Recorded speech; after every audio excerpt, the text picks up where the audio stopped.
Hello and welcome to Tuesday's Not Today with me, Jack Sims. Thanks for joining us. Here's what's on the show for you today. First, we'll be heading to the new branch of the Nottingham Building Society for the first time without the branding of our county's famous outlaw. I'm really sorry if anybody's upset by the move, but what you always find with branding is that some people love it, some people don't. I think what's most important is though that we are here for our members, we're here for Nottingham and the communities within Nottingham. We've got more on that in a moment, plus we'll be exploring some of the political infighting at the County Council a month on from Reform's election victory. That includes criticism from the opposition after the new administration cancelled a raft of important meetings in June. We'll talk all about that and Reform's response in just a moment. Plus, we'll also hear more from Nottinghamshire Police about the corporate manslaughter investigations into maternity failings at Nottingham's hospitals. We are looking to see if the overall responsibility lies with the organisation rather than specific individuals. And my investigation will look to ascertain if there is evidence that the Nottingham University Hospitals NHS Trust has committed this offence. And later on we'll catch up with our resident starman Dr. Dan Brown to look beyond our planet. Dr. Brown will be joining us to talk us through the big opportunities to see Mars, Venus, the Moon and Saturn, and when you should be getting out your telescopes, so he'll be joining me here later on in the show. And in sport, we'll hear from the Blazers' Marie Kelly after they got revenge against Lancashire and secured a huge Vitality Blast victory at Old Trafford. Yeah, I was really pleased, especially after kind of a low score yesterday. I think it's quite easy to then not back your method and just kind of go away from what you're doing, but I was just really clear today. All that and loads more coming up just for you, but first, today the Nottingham Building Society officially opened its doors to the new branch on Clumber Street. This marks the business's first building in 8 years, bringing a fresh new look and a focus on the community to the community space, But it was also the first time the Society's public-facing building didn't feature the branding of the infamous Notts outlaw Robin Hood after he was dropped from their logo last year. As a warning, this piece by Andrew Topping features some flash photography. A brand new branch, same old local business, but one iconic figure outlawed. Today the Nottingham Building Society opened the doors of its newest branch in a city that's been its home for 175 years. Now on Clumber Street, the new building has been specifically designed by and for the community. It features accessible meeting pods, digital displays and even well-being rooms for staff to take a break. Many of these spaces are also designed to be used by the wider community too, including financial education workshops for schools and charities. All these amenities come with a brand new look for the group, which wants its branding to be about the high street of today and of the future. But the bold new look has not been without critique. Last year the Society removed the iconic Robin Hood from its logo, upsetting some locals and customers across the county. But for CEO Sue Hayes, the building represents Nottingham's people in their own name, rather than in the name of the outlaw. When we did research, we researched prospective members and existing members, and what we found was that Robin could be a bit polarising in the sense of a building society. Nobody doubts and loves the fact that he's all part of Nottingham. That we would never want to move away from. I'm really sorry if anybody's upset by the move, but what you always find with branding is that some people love it, some people don't. I think what's most important is though that we are here for our members, we're here for Nottingham and the communities within Nottingham, and we just want to be able to serve our customers wonderfully. And the Society isn't building this future alone. It's partnered with local homelessness charity Emmanuel House and is donating £20 for every new Saver account opened. For the charity's CEO Dennis Tully, the shared vision of giving people places to live makes them the perfect match. We had lots of values in common, so we were, I think, a really good fit together. We're all ambitious for people to have good places to live in. Someone opens an account here in the new branch, here in Clumber Street, then there's a donation that goes to Emmanuel House, which will fund directly our services to support people out of homelessness. So just a fantastic project. We also spoke with some long-standing customers about their thoughts on the fresh face of the business. First time I've seen it, but it looks nice, it's different, but everything has to change, so yeah, it looks good. Look nice. Appreciate make a new branch. So, for the Society, this branch will bear the fruits of stronger ties to the people of Nottingham. Andrew Topping for Notts TV. Thanks, Andrew. Right, moving on now, and it's time to explore some of the political turmoil at Nottinghamshire County Council. A month after Reform UK secured control of the authority, Reform held their first full council meeting nearly 2 weeks ago, with Mick Barton officially confirmed as the new leader. But since then, the new administration has faced criticism for cancelling a raft of important meetings throughout June. Our local democracy reporter, Lauren Monaghan, had joined me earlier on the show to talk us all about it. Lauren, thanks for coming back onto the show. So just to start off with, what is it that has happened? Why are there no important meetings taking place? Yeah, so yesterday the Conservative group at the Nottinghamshire County Council, they're the main opposition group at the County Council, they criticised the new Reform Authority for having quite a bare June diary. So Reform, if we think back, Reform have been in control since May the 2nd. So they won 40 out of 66 seats, so it was quite a sweeping victory.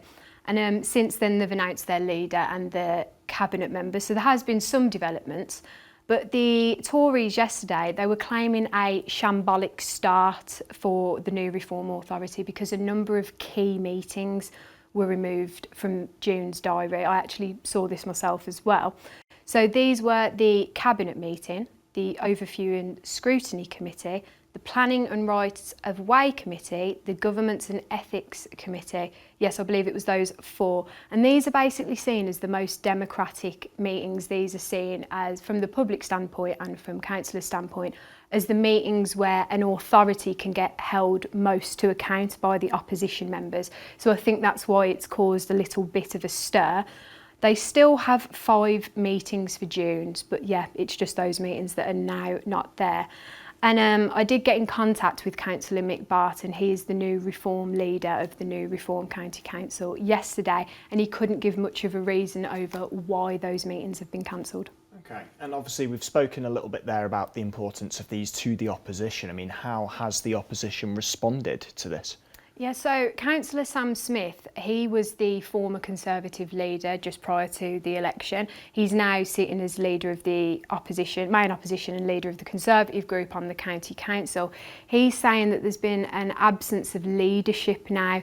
He even referenced the car park at County Hall in West Bridgford, how he feels that it's been quite empty from what he's seen, and that it's effectively a leaderless council at the moment, no sort of direction.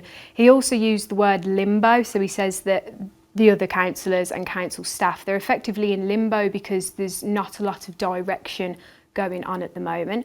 And then Councillor Penny Gowland, she is a Labour councillor and leader of the Labour group on the County Council. She said that the Reform Authority is simply not doing its job, and they worry about the knock-on effect that this sort of quiet period is going to have on services, and this again was reflected with the Conservative group as well. When I got in contact with Councillor Mick Barton, the Reform leader, yesterday, he called the opposition comments, particularly the Conservatives' comments, absolute nonsense. He said that they haven't been in leadership very long. So obviously, face value, it looks like they've been in control for about a month, but obviously things can't happen straight away after an election. So they've been effectively there for about 3 weeks. And he says that they are speaking to council officers about this, about where to go from here. And also with that as well, not exactly been completely smooth sailing. We've got some by-elections coming up due to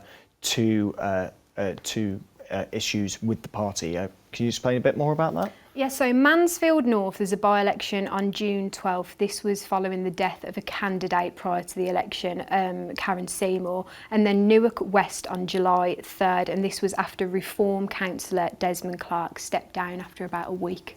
And I suppose, when can we expect to hear about these by-elections? I believe that the dates, they're already on the website, so people will be able to access those now. But yeah, it's June 12th for Mansfield North and July 3rd for Newark West. And I suppose with that in mind, then no closing other comments from any other Reform councillors. Well, we can talk a little bit about the general criticism towards the Reform group on the council. So the Conservatives think that there's a lack of clarity over the new cabinet members' responsibilities, and there's concern that the group got elected on national issues and not local issues. So, well, obviously you'll keep us up to date here on the show and on the Notts TV website as well. Thank you very much, Lauren. Thank you for coming in. Right, time for some other Notts News headlines now, and a man has been arrested following reports of a sexual assault at a Nottingham bar. Nottinghamshire police were called to Victoria Street at midnight on Sunday after a woman was approached inside a bar. A 21-year-old man was arrested in the early hours of Monday on suspicion of sexual assault. The force says he remains in police custody and say they will continue their inquiries into the incident, and it was described as upsetting for the victim. Next, and a shop thief who attempted to avoid detection by using a blonde wig to disguise his appearance has been sentenced. 50-year-old Lee Gebby stole multiple sets of Lego from the same Mansfield retailer when he donned the disguise on March the 24th. The wig-wearing suspect was caught on CCTV, and investigations found he had been linked to other thefts from the same shop when he'd been wearing a flat cap instead. Gebby of Langton Road in Sutton admitted to 6 counts of theft in Nottingham Magistrates Court and has been handed a 12-week suspended sentence. Right, time for a short break now, but when we get back, we're going to be hearing from the police about their corporate manslaughter investigation into Nottingham maternity failings.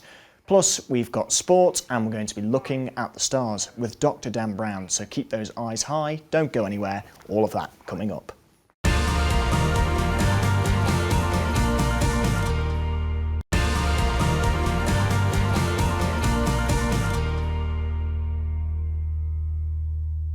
Hello and welcome back to Notts Today with me, Jack Sims. It's Tuesday, so here's some more of your news headlines. First, tram delays continue into a second day after a car derailed a tram following a serious crash in the Meadows. Rush hour services weren't running between South Church Drive and Nottingham Station on the Clifton South Line on Tuesday, with the clean-up continuing into the crash on Monday morning. The incident on Queen's Walk caused the tram to derail, damaging the power lines. Nottinghamshire Police confirmed 3 people got taken into hospital and the car was recovered from the scene. Next, and a flying club has left a Notts airfield just days before all tenants are told to leave the site altogether. Sherwood Flying Club has ceased operations at Tolleson Airfield 67 years after it first took off. That's all because businesses based on the site, except the Links and Notts Air Ambulance, have been told to leave by Friday ahead of new housing plans. Developer Vistry is among house builders trying to build thousands of homes on the site, with the popular cafe Chocks Away also shutting its doors last month. Moving on now, and Nottinghamshire Police have promised a fair, impartial and objective investigation into maternity failings at Nottingham's hospitals after beginning a probe into corporate manslaughter. The force is assessing whether Nottingham University Hospitals Trust was grossly negligent in relation to deaths in its maternity care, a move supported by campaigning families. And in a new video, Detective Superintendent Matthew Crome said the force will continue to work with senior midwife Donna Ockenden, who is leading the largest maternity review in NHS history. I'm Detective Superintendent Matthew Crome, the Senior Investigating Officer for Operation Perth. Operation Perth is Nottinghamshire Police's ongoing investigation into deaths and serious injuries related to maternity care at Nottingham City Hospital and Nottingham Queen's Medical Centre, both who are part of the Nottingham University Hospitals NHS Trust. Today, I want to provide you with an update in relation to the progress we are making in this investigation. I have now formally commenced the investigation into corporate manslaughter relating to the Nottingham University Hospitals NHS Trust. Corporate manslaughter is a serious criminal offence which is defined under the Corporate Manslaughter and Corporate Homicide Act of 2007. The offence relates to circumstances where an organisation has been grossly negligent in the management of its activities, which has then led to a person's death. In such an investigation, we are looking to see if the overall responsibility lies with the organisation rather than specific individuals. And my investigation will look to ascertain if there is evidence that the Nottingham University Hospitals NHS Trust has committed this offence. In order to deliver a fair, impartial and objective investigation, I have informed the Trust of these facts. And this is a decision I have taken based on the progress we have made within Operation Perth so far. I am committed to providing you with meaningful updates as we progress, and as we continue to review the family folders we received from the independent review into maternity care led by Donna Ockenden. Right, moving on now, and it's time to look towards our skies as we welcome our resident starman, Dr. Dan Brown. He's here to talk to us about Mars, about Venus, about the Moon, and about Saturn. So with all that in mind, welcome, Dr. Dan Brown. Nice to have you back on the show, Dan. How are you doing? You all right? Very good. Nice to be back again, yes. So, obviously, what sort of things can we expect to see across our night skies coming up this month? Well, for one, you might realise that there's not a lot of night sky actually there. So actually there's quite a lot of sunrise and sunset messing up the night sky. So in the little few hours of night that we actually have, there's a bit of solar system wonders we can enjoy.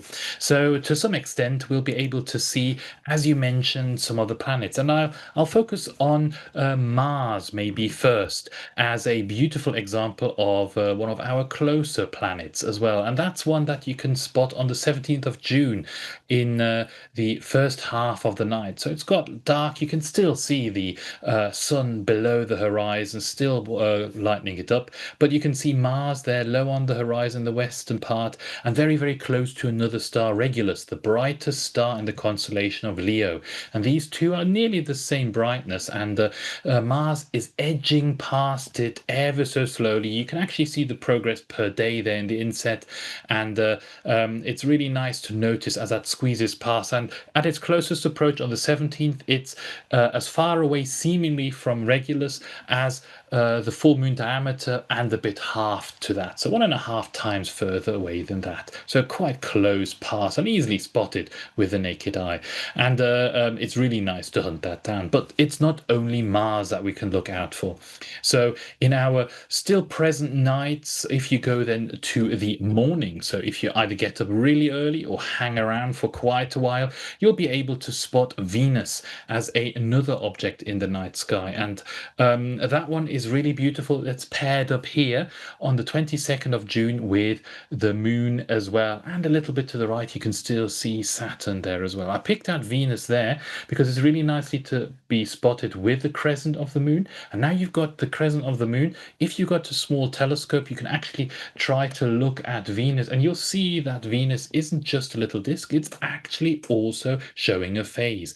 And Venus has only just on the 1st of June passed its half of Venus phase and is now getting fuller but moving slowly further away. So it's a really nice opportunity to catch Venus as a morning star, as we can see here. But also note that here you can see two crescents, the crescent of the moon and a bit more than half of the phase of Venus as well. Really nice solar system objects. But this time of the year, there's also a chance to spot a little bit more than just the solar system objects, isn't it? Yes, so we've got the Milky Way core season. So I wanted to ask you a little bit about this, because I'm assuming that's why we can see all these fantastic planets so close to our own. Well, the planets are visible quite nicely at the moment, just given where they are in our solar system, and hopefully, fingers crossed, the good weather.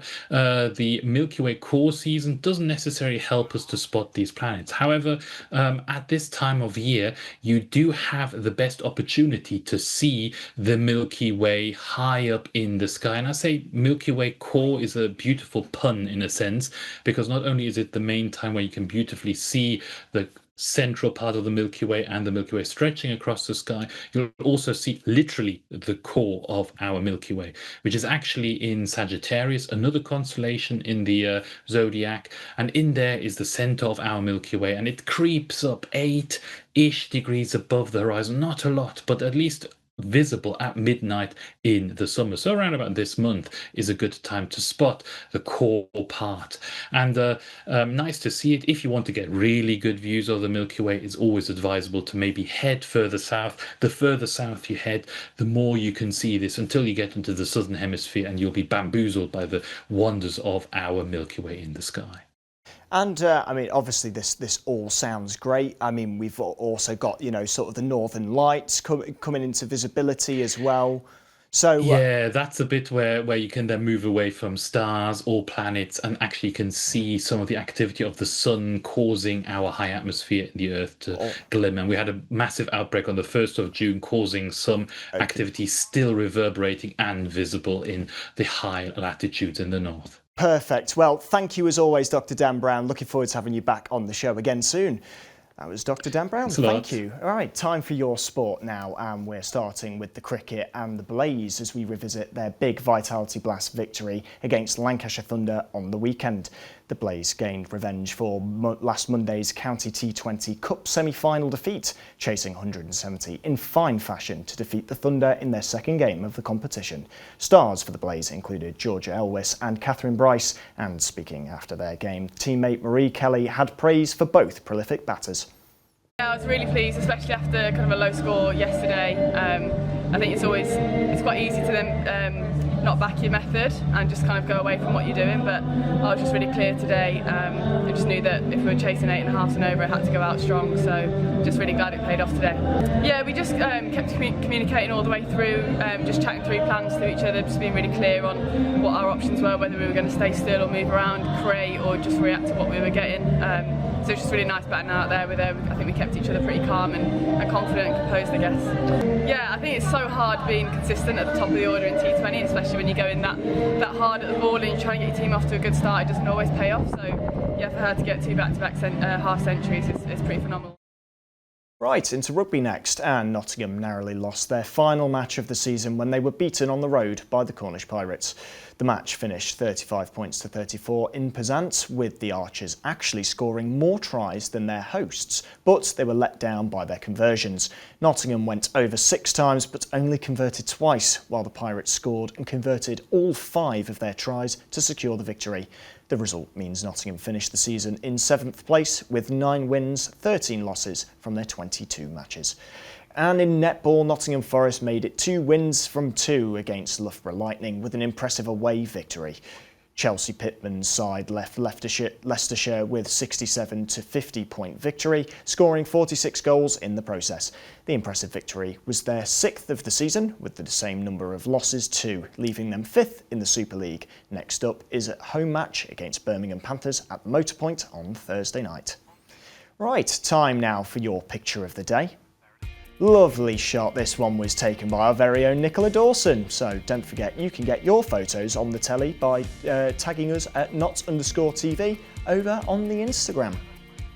Right, and as for your weather, it's been a wet start today, but those clouds and showers have cleared into a much nicer evening. Highs of 17 tonight, lows of 10. Into Wednesday, those sunny spells will continue with highs of 18, lows of 11, and those temperatures continuing into Thursday too, with patches of light rain throughout the day, but once again highs of 11 and highs of 18, lows of 11. Right, that's all for today's show. Thank you to all our great guests. Mark Dennison's back to his usual slot tomorrow, ready to do it all over again. But until then, I've been Jack Sims for Knots TV. Have a good time. Goodbye.